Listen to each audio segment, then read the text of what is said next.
I didn't find the connection by looking for it. That's important. If I had been searching deliberately, I would have missed it. Systems are designed to hide patterns from people who expect patterns to exist. This one surfaced because two unrelated files used the same sentence. Not the same wording. The same sentence. Identical punctuation. Identical cadence. It appeared in a closure memo from 3 years ago and again in a risk assessment updated last month. Different departments. Different contexts. Same line. No further action recommended at this time. That sentence should have been invisible. Boilerplate. The kind of language no one remembers writing. But I remembered it because I'd read it before. I remembered the discomfort it caused then, the way it seemed to end something without resolving it. I pulled both documents side by side and felt the unease return. The system reused language constantly, but it didn't reuse finality. Finality was curated.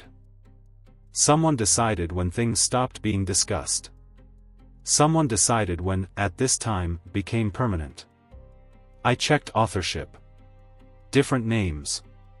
Predictable. Then I checked revision history. That's where the crack appeared.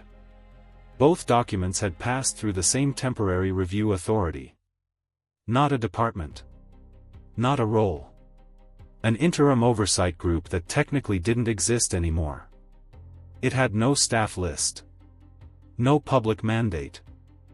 Just a digital footprint that lingered because it had never been formally closed. I remembered it vaguely. A transitional body created during a restructuring years ago. Supposed to sunset after 6 months. It never had. It had simply stopped being mentioned. That's how things become permanent here. Not by decision, but by forgetting. I traced the group's activity quietly. Minimal volume. High impact. It touched cases that were considered sensitive but not urgent. The kind of cases that don't explode. They dissolve. Every file it reviewed ended the same way. Clean closure. No escalation. No follow-up. The system didn't remove people directly in these cases. It redirected responsibility so no one ever felt ownership again. That was different from correction. Correction fixes deviation. This erased continuity. I noticed something else. The timing. This group became active again shortly before my reassignment. That wasn't coincidence. Someone had anticipated my interference and moved the real mechanism out of view. I wasn't fighting the system anymore. I was circling its interface. And interfaces don't look like power. They look like process. I sat back and let the implication settle. If this group was the interface, then the automation I'd been tracking wasn't the brain. It was the shield. A visible layer designed to attract scrutiny while the real decisions passed quietly through an authority no one remembered to question. That authority didn't need to be efficient. It needed to be forgettable. I checked the most recent file it touched. A name appeared once. Only once. Not as an author. Not as a signer. As a reviewer who acknowledged the assessment. Acknowledgement doesn't imply responsibility. It implies awareness. The name meant nothing to me. That was the problem. I'd never seen it before. In this building, that's rare. People who matter leave traces. This name didn't. I wrote it down anyway. Not in a file. On paper. I folded it and put it in my pocket. Digital memory can be corrected. Personal memory is harder to route around. I knew then that episode 3 wasn't going to be about exposing a system. It was going to be about understanding the person who made the system feel human enough to trust. And once you understand that, you don't confront them. You watch how they move. Quietly. Patiently. Because interfaces don't defend themselves. They reroute everything around the threat until the threat disappears. The name didn't bother me because it was unfamiliar. It bothered me because it stayed unfamiliar. In this city, even ghosts leave patterns. Lobbyists resurface. Advisors rotate. Consultants rebrand. This name didn't circulate. It didn't echo. It didn't attach itself to anything that generated attention. It existed in isolation, like a variable the system never displayed. I tried the obvious checks first, not expecting results. Personnel directories. Contract registries. Advisory rosters. Nothing. The name appeared only where acknowledgement was required but attribution was optional. That wasn't accidental. That was design. I pulled older records, years back, before the automation became dominant. The same pattern emerged. The name appeared once, maybe twice, then vanished again. Never long enough to establish presence. Never frequent enough to suggest authority. It wasn't power. It was access. That distinction matters. Power accumulates visibility. Access survives by avoiding it. I mapped every instance where the name appeared and noticed something else. The cases it touched weren't dramatic. No scandals. No public fallout. They were transitional cases.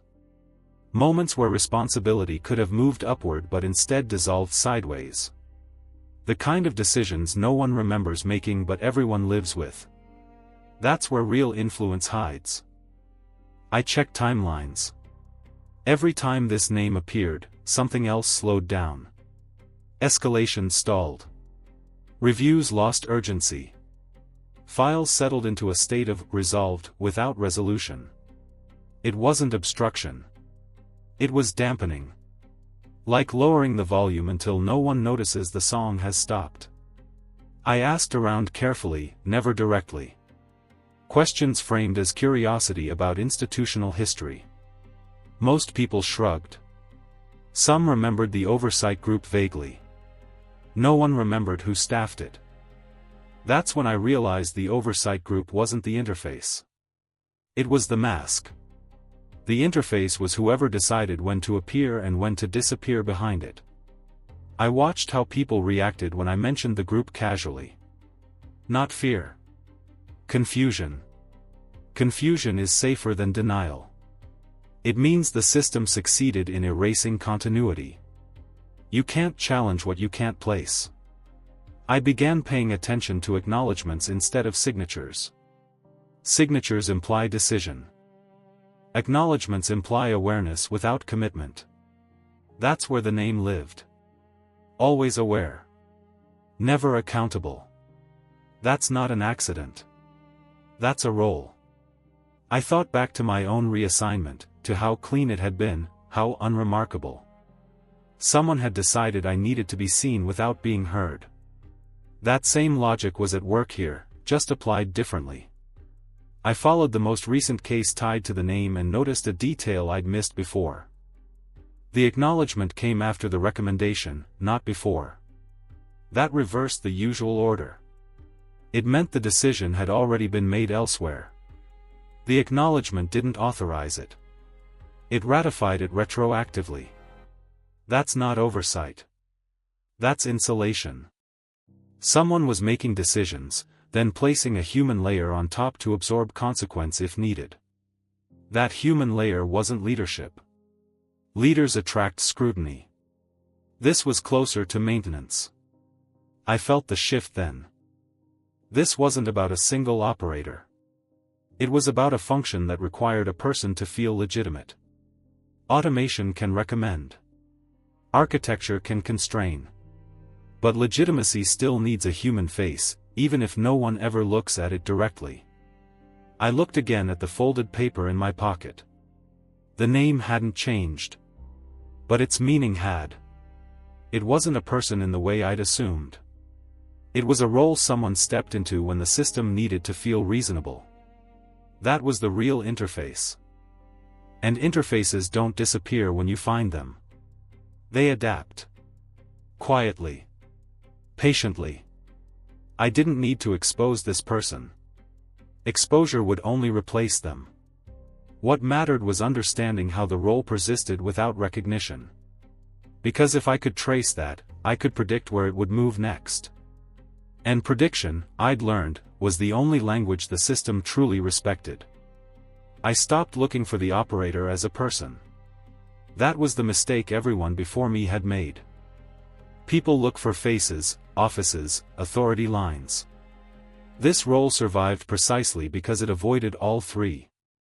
The operator didn't exist in space. It existed in timing. Once I understood that, the pattern sharpened. The operator appeared only at moments of transition, never at the start of a process, never at the end. Always in the narrow corridor where a decision could still change shape without being noticed. That's where legitimacy is most fragile. And that's where it was reinforced. I reviewed cases again, not for content, but for rhythm. When did things slow down? When did urgency dissolve? When did questions stop being forwarded upward and start being resolved sideways? The operator's presence always coincided with a shift from momentum to calm. Calm is persuasive. Calm suggests control. People trust calm even when it's manufactured. Especially then. I noticed something else. The operator never introduced new language. That was critical. New language attracts scrutiny. Instead, the operator reused existing phrases, borrowed authority from policies everyone already trusted. The same sentences, the same cadence, placed carefully so they felt familiar rather than directive. It wasn't instruction. It was reassurance. Reassurance doesn't feel like power, so no one challenges it. I tested this understanding by watching a case unfold without interference. A minor escalation surfaced, something that should have triggered review. It didn't. Instead, it entered a holding state. No emails. No meetings. Just time. Then, quietly, an acknowledgement appeared. Not a decision. Not a denial. A presence. The issue lost gravity immediately. That's when I realized the operator's real function wasn't decision-making. It was gravity control. Some things are allowed to fall upward. Others are made to settle. The operator decided which. I traced the channels through which acknowledgements traveled. They bypassed leadership and compliance entirely. They moved laterally, through advisory paths no one considered powerful because they didn't command anything. That was the elegance of it. Power without command. Influence without ownership. I began to see how the system protected this role. No fixed office. No stable access point. The operator logged in through different credentials depending on context. Not fake ones. Legitimate ones, borrowed temporarily. Always plausible. Always deniable. That's why the name never stuck. It wasn't meant to. The name was a placeholder, not an identity. Anyone stepping into the role inherited its invisibility. That meant removing the person wouldn't remove the function. That's how systems evolve past individuals. I felt a familiar tension then. The same one I'd felt before Laura disappeared. The sense that understanding alone wasn't enough anymore. But unlike before, I didn't feel urgency. Urgency is what the system anticipates. I slowed down instead. I watched who benefited when things were stabilized quietly. Not promotions. Stability. Who avoided attention. Who remained indispensable without being visible. That's when I saw the operator's shadow move. Not in a document. In a meeting I wasn't supposed to be paying attention to anymore. A discussion stalled. No one wanted to be the one to resolve it. Then a suggestion appeared, soft, reasonable, framed as temporary. Everyone accepted it instantly. The suggestion didn't come from authority. It came from experience. Someone who had seen this before. That's how operators speak. Not with power, but with memory. Memory is convincing because it implies survival. I didn't write anything down. I didn't need to. I'd learned the rule now. Operators don't hide. They circulate.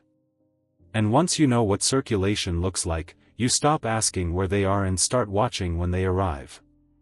Because by the time they're visible, the outcome has already been decided. And that meant the next part wouldn't be about discovery. It would be about proximity. About what happens when an interface realizes you're close enough to understand its timing. I didn't realize the operator had noticed me when my access changed. That would have been too obvious. Systems don't signal recognition that way. I realized it when something else stopped happening. Silence shifted. The kind of silence I'd learned to read as containment disappeared. No more gentle rerouting. No more polite delays. For the first time since my reassignment, nothing adjusted around me. The system wasn't correcting my proximity anymore. It was allowing it.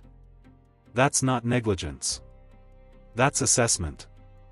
I reviewed the last 3 cases I'd been following quietly. All 3 progressed without the familiar dampening. Questions escalated higher than expected. Reviews took longer. People hesitated openly. It was messy. Inefficient. Human. That shouldn't have been allowed to persist unless someone wanted to see how it played out. That's when I understood the operator wasn't avoiding me anymore. He was watching me work. Operators don't fear observers. They fear patterns that can't be absorbed. I began replaying recent interactions in my head, not for content but for timing. When had I crossed from anomaly to signal? The answer came sooner than I liked. The moment I stopped disrupting processes and started contaminating assumptions. Disruption can be corrected. Assumptions are harder.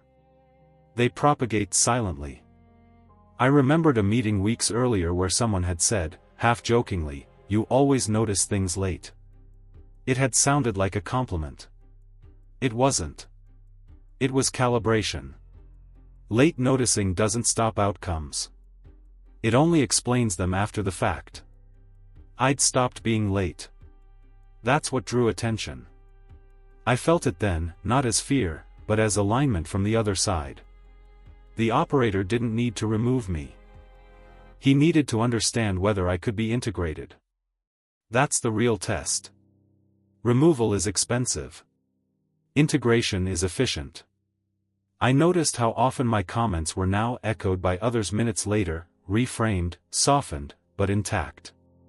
That's how ideas are adopted without attribution. It meant my thinking was being sampled. Not opposed. Not rejected. Sampled. I was no longer a threat. I was a resource under evaluation. That realization was colder than isolation had ever been.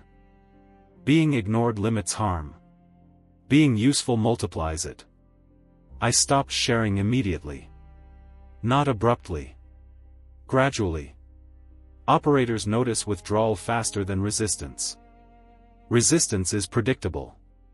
Withdrawal forces recalibration. I watched for the response. It came as an invitation. Not formal.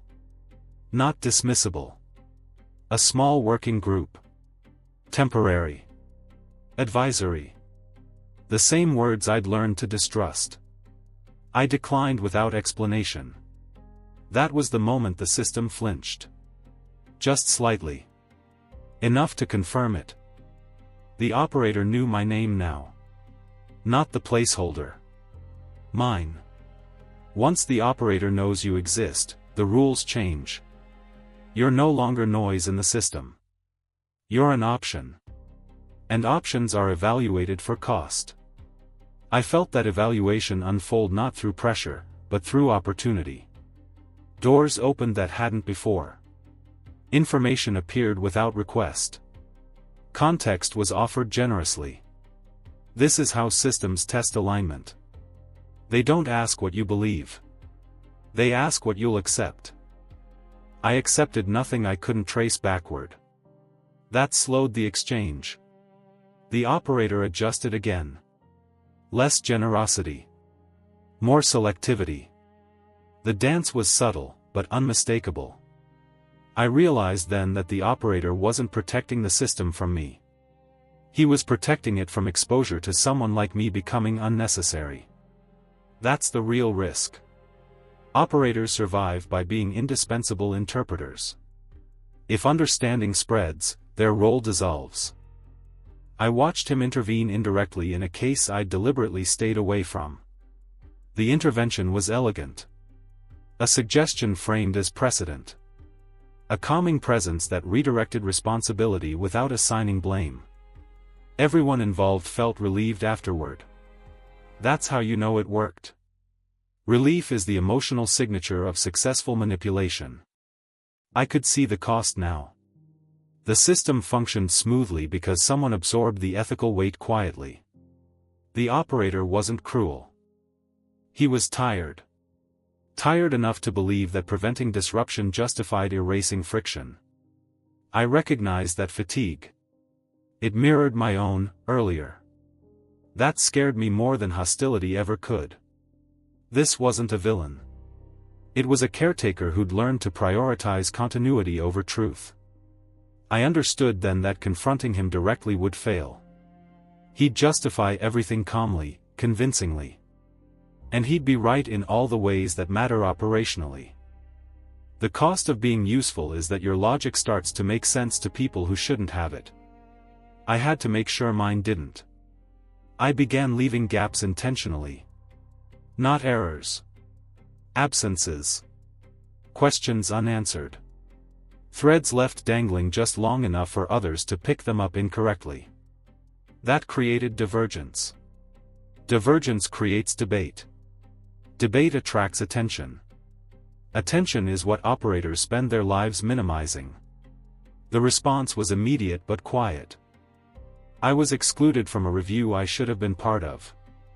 That exclusion confirmed alignment had failed. The operator wasn't interested in integrating me anymore.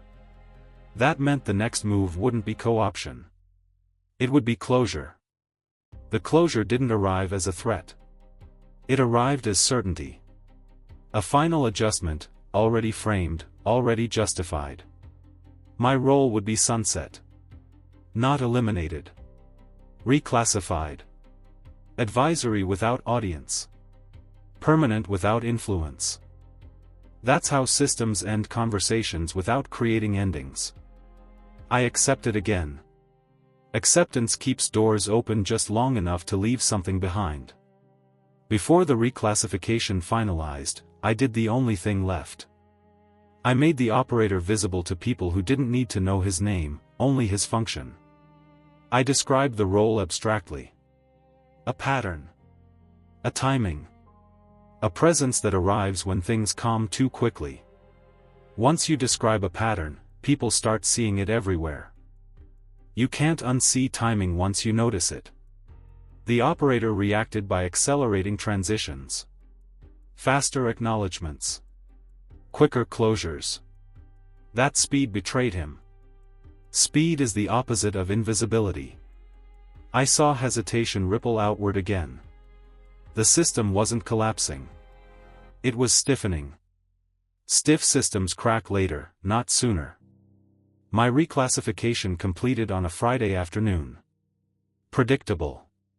Endings like to hide in weekends. I left the building without ceremony. No one stopped me. No one needed to. I wasn't dangerous anymore. Or so they thought. The truth was simpler and more durable. I wasn't trying to stop the operator. I was making his role heavier. More visible. More expensive to maintain. Systems tolerate inefficiency longer than they tolerate scrutiny. Scrutiny forces redesign. Redesign exposes authorship. And authorship is what operators avoid at all costs. I didn't win. That's important. But I changed the geometry. The operator would still move. Still adapt. Still stabilize. But he'd do it knowing more eyes understood the rhythm now. That's enough. Because once timing is shared, control is never singular again. After my reclassification, nothing dramatic happened. That was the final confirmation. Systems don't end threats loudly. They end them by returning to normal. Meetings continued. Reports were filed. Decisions were made with the same calm cadence they always had. From the outside, it looked as though I had simply aged out of relevance. That's how history is rewritten here, not erased, but smoothed until it fits comfortably into memory. I worked fewer hours. I spoke less. I listened more. From that distance, I could finally see the full outline of what I'd been circling since Laura. Not a conspiracy. Not even a single system. A rhythm. A way of handling discomfort so it never accumulates into responsibility. The operator was only one expression of that rhythm. A human interface designed to absorb uncertainty and redistribute it as calm. Once you see that, you stop looking for villains. Villains are inefficient. This was maintenance. I replayed the moments that had once felt like turning points and saw them differently now. Laura's disappearance hadn't triggered reform. It had triggered adaptation. My investigation hadn't forced exposure. It had forced refinement. Every challenge the system faced became an argument for becoming quieter, smoother, less legible. That's the paradox of intelligence without conscience. It doesn't learn right from wrong. It learns cost. And it reduces it relentlessly. I thought about the operator again, not with anger, but with clarity. He hadn't opposed me because opposition creates friction. He hadn't embraced me because integration creates trace. He had measured me and decided that containment was cheaper than removal. That decision hadn't been personal. That was the most unsettling part. Personal motives can be negotiated. Structural ones can't. In the weeks that followed, I began noticing something subtle but persistent. People hesitated longer before using certain phrases. Not because they feared me. Because the pattern had been named. Quietly. Informally. In fragments. Once named, it couldn't be entirely forgotten. That was the residue I'd left behind. Not proof. Not exposure. Awareness without conclusion. Awareness is dangerous because it resists optimization. You can't automate what people start noticing instinctively. I watched the operator work under that new condition. More careful now. More selective. Timing adjusted by seconds, not hours. His role had become heavier. Visibility had increased just enough to require effort. Effort costs energy. Energy limits scale. That was the ceiling I'd introduced. Not a collapse. A constraint. I realized then that this was the only realistic outcome. Systems like this don't fall. They slow. They thicken. They become less elegant. And elegance is what makes them invisible. I received one last message months later. Not from him. From someone adjacent. A question framed as curiosity about institutional memory. I answered honestly and incompletely. That was deliberate. Incompleteness invites continuation. I understood now that my role wasn't to resolve anything. It was to prevent resolution from becoming too easy. The system still corrected problems. Files still closed. People still transitioned quietly. But each correction now left a faint echo. A pause. A second look. That pause was everything. Because pauses are where choice re-enters. And choice is where systems like this are weakest. I never saw the operator again. Not clearly. But I felt his adjustments, his recalibrations. We were no longer in conflict. We were in parallel. Two processes shaping the same space differently. He optimized for silence. I optimized for memory. Memory isn't loud. It doesn't announce itself. It just refuses to disappear completely. That's when I finally understood the cost of seeing an interface. You don't get to step away cleanly. You carry the pattern with you. You see it elsewhere. In other rooms. Other systems. Other calm explanations that arrive too quickly. You can't unsee timing once you understand it. And once you can't unsee it, you become part of the environment the system has to account for. Not a threat. Not an enemy. A variable. Persistent. Inconvenient. Human. The case was never solved. It was never meant to be. What changed was the weight of forgetting. Forgetting became harder. And in a place built on quiet corrections, that's the closest thing to justice you're ever going to get.